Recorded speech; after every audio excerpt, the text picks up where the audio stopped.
like crazy. All right.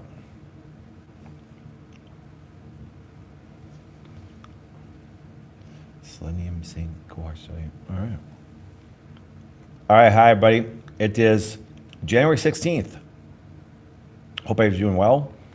I got sent this research article that was published last year, and the topic is supplementation use and increased risk of cancer, unveiling the other side. So I just started reading the whole article, which I will, probably get through in the next couple of days because you got to tear it apart, all the graphs, all the stuff with this, and it's about 30 pages long. Yeah, it's about 30 pages long, and I'll get through it and all the graphs and all the references and stuff like that. And I've already picked out some problems on it that way, but I also see some things that I 100% agree with. And I love when they actually talk about B vitamins and you see that they're petroleum based, and they say B vitamins contribute to cancer. I'm like, no, petroleum contributes to cancer. So, yeah, B vitamins, lung cancer, prostate cancer for vitamin E. Now, once again, was it tocopherols or tocopherols? It gives you tocopherols. But anyways, which is just a synthetic version, not a whole food form of vitamin E. And most of the supplementation, they're not using whole food sources. But that's okay. Going to go through it. So, hi, everybody. It's a beautiful day here. And I'm chewing on my Neo 40. Hunter, did you take your Neo 40 yet? It's getting chewing up there. So, hope everything's going well. We got our question answer. And thank you so much. I got like 20 emails yesterday. And Dr. Bryce, myself, and Dr. Lucas all grabbed them and started to work on them and responded. I think I got one left in my email here. But if you do want to email me because you want to keep your question private, or if you want me to read it on here and I won't use your name, if you email me, I say private, you ask your question on there, everybody sees your name. But you can email me at pflynn, so it's answer P for my first name, Patrick, Flynn, my last name, Flynn, at thewellnessway.com. So pflynn at thewellnessway.com. Once again, just think of my company, The Wellness Way. And yeah, I've been getting a lot of clinical questions. There's about 20, there's about 2 business questions. I'm going to start off the business one on here. And it's kind of funny. It was like, okay, Doc, I have no money. How do I start a business? Well, you get money. That's the nice part. Or you convince people to invest in you either in a loan or in equity in your company. I have people come to me and say, Doc, would you loan me money? And I always say, nope. Will I invest money into the company and own equity? Absolutely. And stuff. So you can always, if you have a very good idea and have a high-end work ethic, you could usually always raise capital. Will you keep everything? No. That's why investors invest in things and stuff. I invest in things all the time. Once again, I was approached some years ago about investing into a bank so they could expand, and now we have many branches and stuff like that.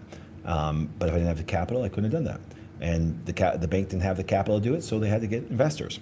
And it worked out really well for my finances. But that was just, once again, a good investment. So if you don't have any money, just find people that are willing to invest into you, and maybe you can get them to do a loan. I would never do a loan. I want equity and everything. And then, or you give up equity and grow the business and maybe own 80% of it or 70% of it, or even, you look at some of the biggest companies in the world. The owners own 5%, 20%, 5%, 70%, 20%, and they build it like crazy. So, speaking about building like crazy, another business that we started was our skincare. It's been doing awesome, selling off shelves like crazy. It's now available at the offices, and it's kind of neat. And we got a whole skincare line, makeup line, all the things that come out like crazy. And obviously what we've done has been very successful, so we'll continue to make another great brand that way within the skincare and the makeup line. But looking forward to things coming out even more. Go to our website, thewellnessway.com, and you can purchase right on there. So that being said, we have Tom, Hunter, Trinity. Oh, wait, Christy, you're always hiding behind Tom. There you are. It's also just the way that we're set up right here. So, all right, questions, what do we got? What are your thoughts on the NAD supplement? Okay, before I do that, Hunter, could you grab me a sparkling water drink? I just realized I don't have anything to drink. NAD, once again, is a precursor to some of the very important processes we do have in cellular energy. It's fantastic. You should eat foods that help you with your NAD. I think that TikTok, which once again, let's see if we can kick it off today. Okay, TikTok, which I'm hoping it gets banned, you understand, in the U.S. Even though I'm a free speech person, but TikTok is restricting people so much. They are the Facebook of old of restrictions, and it's not because of Biden or Trump. They're just restricted like crazy, and probably because one of their biggest owners is China, even though they are rest of the companies are U.S. based and stuff. But it's because if you talk about COVID, since it started in China and stuff, maybe that's why they don't like my stuff. But anyways, the one thing that I can see why people get very frustrated with some of the natural things is because basically, they show pictures of these celebrities that still look young, and they tell you they found the fountain of youth. The fountain of youth is taking care of yourself. It's not one supplement. It's not cod liver oil. It's not Albesia. It's not nettle. It's not NAD. It's not getting rid of all your parasites. Because the parasite and NAD thing, I wanted to stab myself in the neck with a pencil that's dull after listening to all these people talk about it like everything's a parasite and everything's all youth and beauty come from NAD. Now once again, it doesn't take away that NAD has some incredible great properties, but eat NAD foods, because you don't when you take NAD, which is once again not its end form, what it does is you just end up taking something that's very synthetically made. So get the foods that have NAD. Start eating avocados every day. Okay. How reliable is a mycotox urine test? It's very reliable. It's a very reliable test. And remember, any test can come up with false positives or false negatives, and based on how it's taken, transport, some of that. And it's like, that's what I said. Just but there's a CLIA certified lab that has to go through all the accreditation to make sure they're done. And yep. So I think they're very reliable.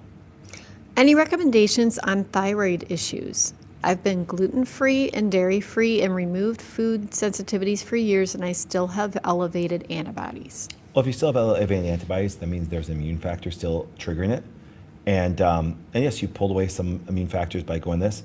I would actually, instead of even worrying about the foods, which as far as a response test, I would actually go carnivore for a little bit. I also make sure that you're taking a significant amount of selenium. Be guided by a professional that way, because it's usually about 200 micrograms, but I'd go up a little higher than that. I also make sure that you got some ashwagandha. And then what I also make sure is that you do a stool test, because there's still some immune triggers on there that are actually causing some of the major problems. But get your selenium levels up. What's the best way to manage your stress? First of all, recognizing when there's a physiological response to the stress, because there's nobody that can avoid stress. Zero. Do you understand? If you think of it this way, gravity is stress. You're laying down in the morning, you get up, you feel the resistance. That's a stressor, okay? But if all of a sudden, that you're under fight or flight because, like right now, Tom's behind the camera. If I jump over and I want to punch him, he's going to feel all the physiological changes. And if he gets away from me, those are going to calm back down. The best thing to do is recognize that you're moving into that first, because throwing a drug or throwing a supplement at it or things like that still don't help you comprehend and recognize when it's coming. And there's people say, I get stressed out right away in the morning. I understand that. I get stressed out walking into my job and stuff, totally understand that. Now, would it be really good to find out the biggest triggers and avoid them at all costs? Absolutely. But then, if you need your body to help adapt, your greatest adaptogen adrenal-wise is, ashwagandha. Vitamin D is vitally important to not having serotonin-affective disorder that can result from high stress. And also, California poppy, which just calms your nervous system down. But all three of those things are good for you, but they're compensatory to having stressors in your life. And if you realize that there's a physiological change, your heart starts racing, your brain starts racing, things around certain things, I'm going to encourage you the best you can to move away from those as quickly as possible. Okay? What would you recommend for recovering from food poisoning? I'm currently doing the no sugar challenge. What would I recommend? Support the liver and take lots of magnesium citrate to move the bowel as much as possible to eliminate. Drink lots and lots and lots and lots of water, but also throw some electrolyte powder in there too, because you don't want to deplete yourself of minerals. Because remember, you can drink too much water, so make sure that if you have to drink lots of water to flush something out, add some electrolyte powder. There's a lot of great electrolyte powders out there. There's a lot of good ones out there. And then support your liver. Milk thistle. Wait, hold on. Got a question from this wonderful lady, so I'm gonna keep her name private. But here we go. Hi, Doc. Currently newly pregnant. Congratulations. And I've had several miscarriages. Very sorry to hear about that. In the past, along with ectopic pregnancy, that lasted to almost 2 months, and that was the longest time I was pregnant. Very sorry to hear about that. I can get pregnant fairly easily, but staying pregnant has been a challenge. What testing do you recommend for a person dealing with a past pregnancy loss, and hopefully get some answers, barring that it doesn't happen again this time around, with fingers crossed. Thank you so much for this message. Very sorry what you've been through. Miscarriage is very emotionally devastating for the mother, and also for the father too, because the beautiful thing of a baby.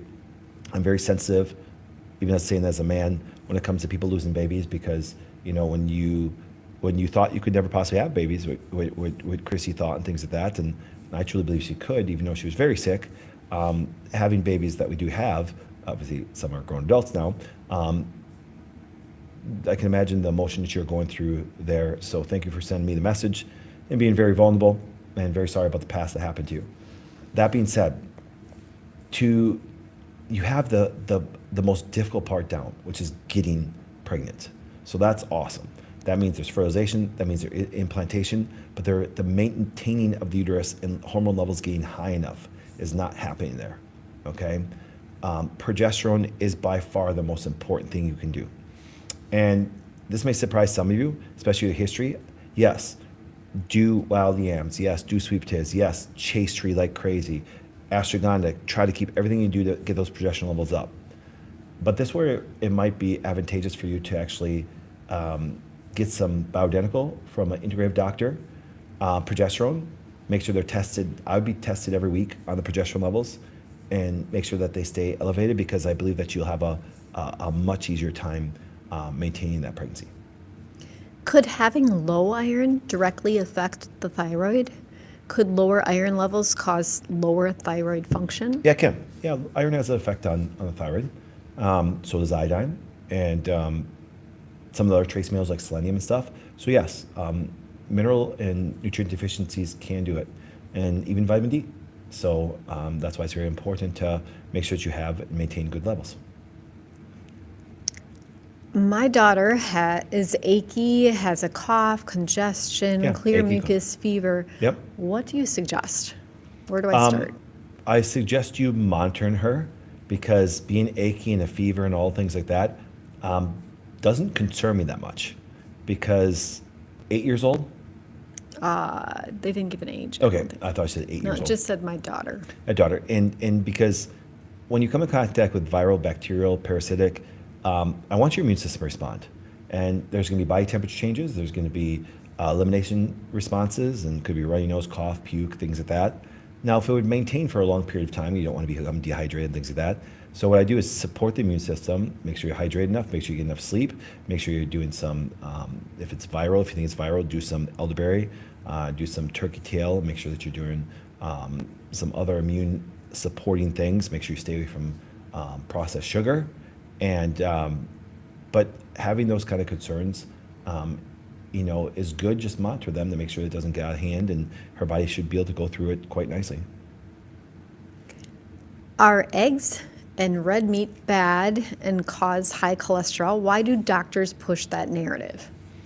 In some people, it can change it, and most people, dietary cholesterol and blood level cholesterols do not correlate quite well. And there's some people that can be very allergic to eggs.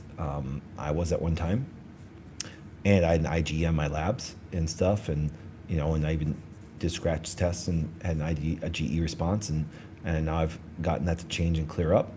So that would have been bad for me. I know the concept of red meat being bad. I don't understand, considering probably ground beef is probably one of the healthiest things you can do on the planet for a vast majority, if not most people. If you were to choose one thing to live on, salad or beef, the beef could maintain you for a long time. The salad could not. And that being said, I want you to do fantastic leafy greens for magnesium and other polyphenols and other wonderful foods. I do have a understanding of why most people were allergic to eggs and stuff. And when you pass under just a protein into the bloodstream by injection, aka vaccines, it's probably one of the biggest contributors to allergies there was. So then they're going to deem eggs being bad, but the cholesterol thing, dietary cholesterol and consuming that and what's happening in your bloodstream, I actually have very little correlation. I've been diagnosed with stage 4 endometriosis. Yep. I would like to have children. My gyno suggested to start birth control for the pain. What other options do I have to manage the symptoms without having to take birth control? Okay, let's step back and explain why he wants to take birth control, because there's going to be an endocrine manipulation neurologically, and then there's going to be a loss of hormones, and that does give your uterus a break. But here's what happens: this, it doesn't get your hormones normal. It just depletes them dramatically, so your uterus has hopefully some time to, not metastasize as far as like replicate very quickly and grow and spread to the pelvic cavity and sometimes even the abdominal cavity. But what does happen is this, do I think that's a smart idea? Not really, because if you go off birth control, you're back to those same hormone levels that leave you detrimentally and energy to grow. You end up having to have surgeries and things like that. Get your labs done. Get a Dutch test done and get thyroid hormones done. And then what I want you to do right now is this. I want you to go carnivore-ish with lots and lots and lots of fiber. That's why I say carnivore-ish. And then I want you to get your labs done hormonally and really support your liver.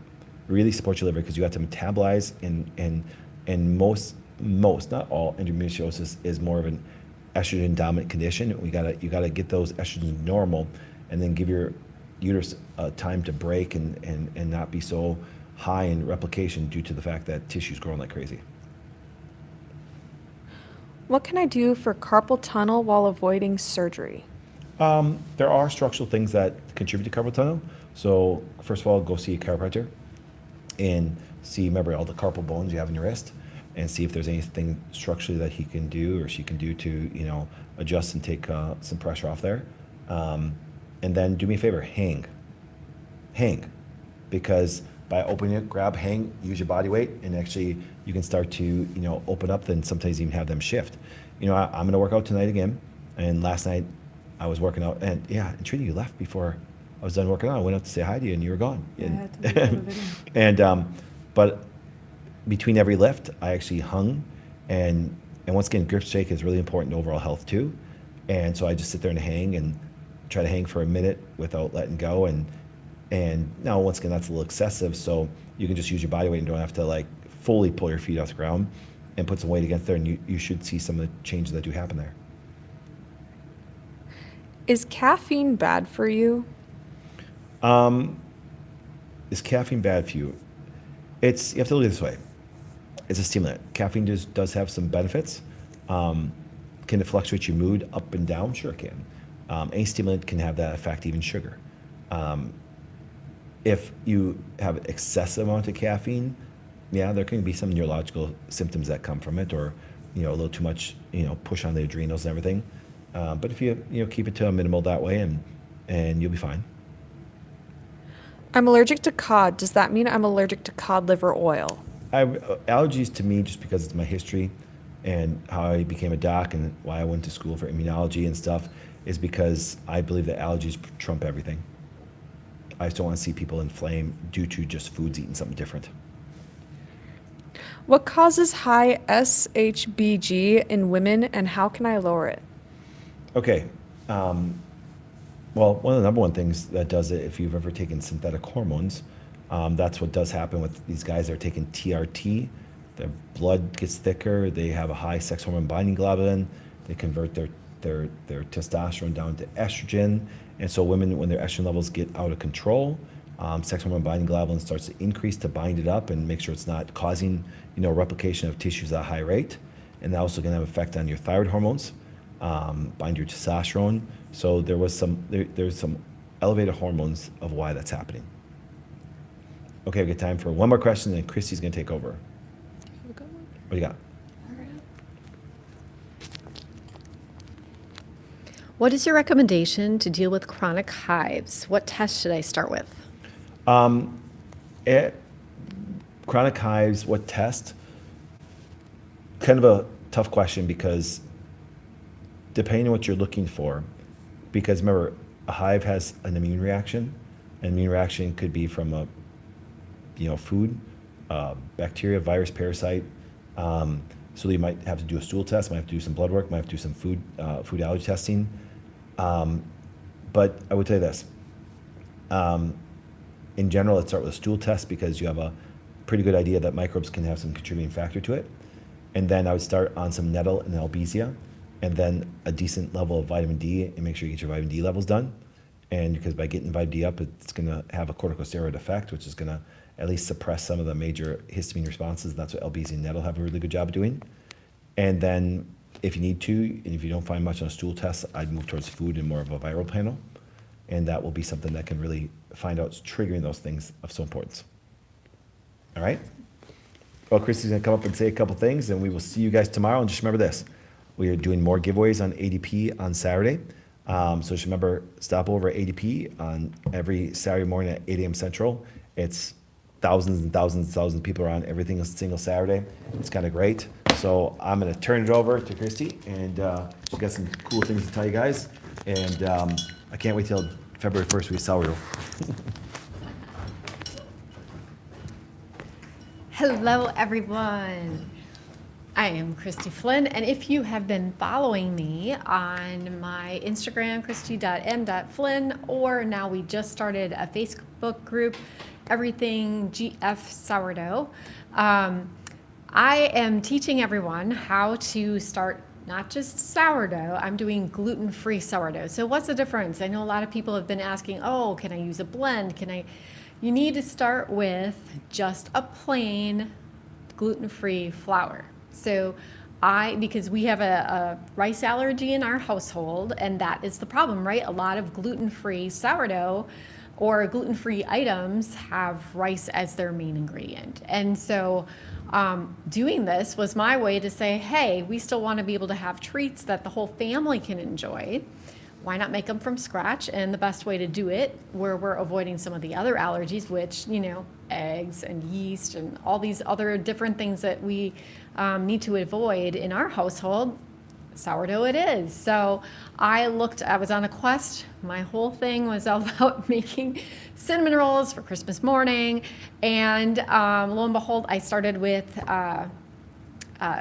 sorghum flour. So it's just one flour. So you can use brown rice flour or sorghum, or you can try millet, or I'm experimenting. This time I'm doing also buckwheat. And so if you join me, so far I've been we're on day 2. We'll be doing our 4th feeding tonight at 7:30, but 7:30 a.m. and 7:30 p.m. Central Standard Time. Join me. I'm literally taking people along for the ride. You can start, if you start with us and you're a little delayed because you didn't get started, it's okay. We have that sheet, that PDF that we have. If you go back on, Trinity, which one was that? That was a post that basically said, type in starter. It showed the Sammy. Sammy is my sourdough, my gluten-free sourdough starter that started it all, right? It's a picture of Sammy in his little container that's all puffy and bubbly and grown. And I'm there. If you type in starter, you'll automatically get that sent to you. So you have basically, it's like what you need to get started.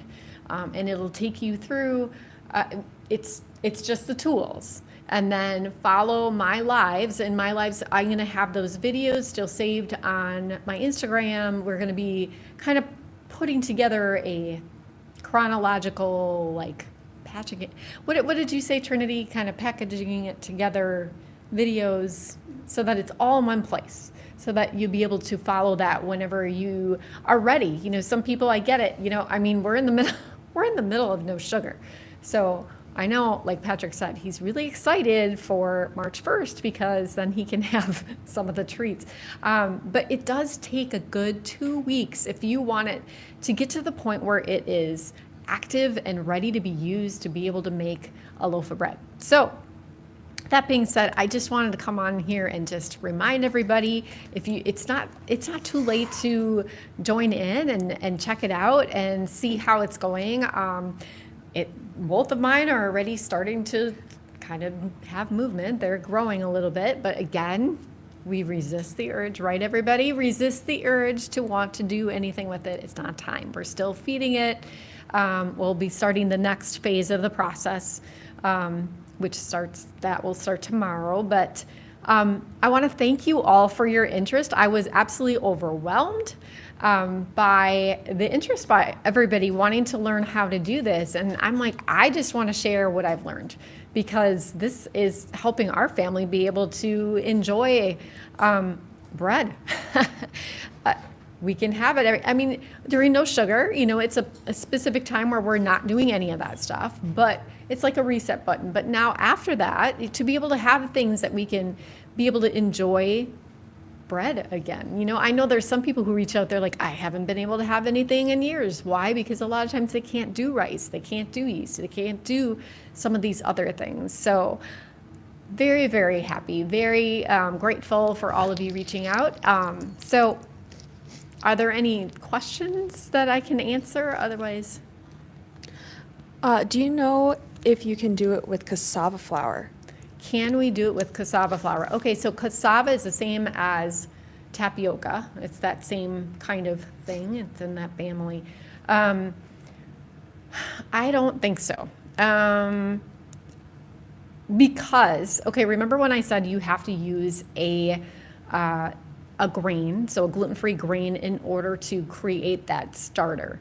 So when someone wants to use like one of the blends, and this has been asked a lot, you know, they want to use like, what are some, like the Bob's Red Mill 1-to-1 or the King Arthur blend. Remember, it's a blend. It has starches and gums and other flours. There's like a bunch together that doesn't work for making the starter. So there's a process. You have to make the starter, and then you're going to use the starter in addition to one of the, then you can use a blend to add to it. But cassava, so in the blend that I use, I use tapioca starch and then like a potato starch within the blend. Again, it's going to help to help with the density, making sure it's a little lighter, less dense, the finished product. But right now, we're doing the starter, and the starter needs to be just a single flour, and I don't think the cassava would work. If I'm grain-free, can I have this? If you're grain-free, can you have this? Well, considering it uses a grain, I know some people had asked, would we be able to use like a nut flour? I don't think so, because it needs, the starter needs to feed on the sugars of a grain. So this is still a grain, it's just a gluten-free grain. So that's what we're using, a gluten-free grain, like brown rice, like sorghum, like millet and buckwheat. You know, they're still grains, they're just gluten-free. So if you're trying to stay grain-free, I would think the answer would be no. And then just one more time, can you say your Instagram and Facebook? where you're Yes, posting? my Instagram, to be able to follow this journey, again, it is a journey. So I'm not perfect, I'm not claiming to be an expert, I'm just saying, hey, I've done this, I've gotten some success out of it, I'm gonna teach you how to do the same thing. So my Instagram is christy.m.flynn, and the Facebook page is Everything GF Sourdough. And I think we're going to put like a picture of me and the sourdough on it so that people know they're in the right place. But so any of you who have been out on Facebook and you're trying to friend me, I'm going to push you over. If you can just go over to that page and follow that page, that would be a whole lot more effective because we can answer questions a lot easier. I'll make some posts that be asking like, hey, share your pictures, like all that kind of thing so that I can kind of see what's going on. I can help you better that way. All right, so I think that's it, but I just thank you so much for allowing me to come on and be able to say hi and for joining me on my gluten-free sourdough journey. If you haven't named your starter yet, you need to do so. I'll see you again real soon. I'll see you tonight at 7:30 on my page.